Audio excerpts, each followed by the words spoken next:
So your child needs to take some medicine that they don't like, and they are screaming and crying and throwing a fit. It probably tastes so gross, and you and your partner are like holding them down to the floor and forcing it down the mouth, and they're screaming and they spit it out. It's a whole mess. Don't do it. Do give them the medicine, but I want you to try this instead. Because if your child needs this medicine for a reason, of course you want them to take it, but I don't want you to get into a power struggle. The parent who's the most regulated and can hold this together the most is going to do this, and you're going to take the child into the bathroom and shut the door.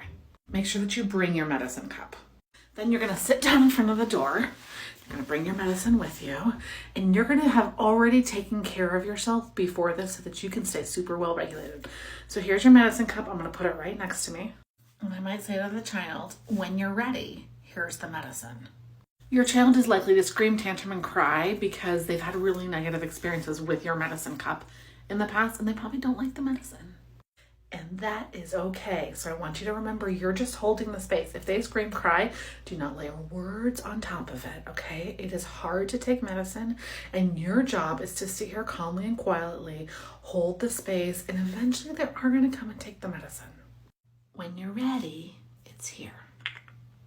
I once worked with a family who had this exact issue, and the child was on the 3rd round of antibiotics for a really bad ear infection that kept reoccurring because they would force the medicine down him and he would spit it out.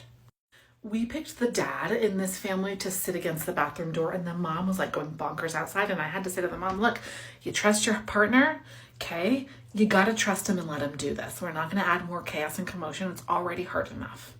The first night when dad sat there with the medicine, it was 90 minutes.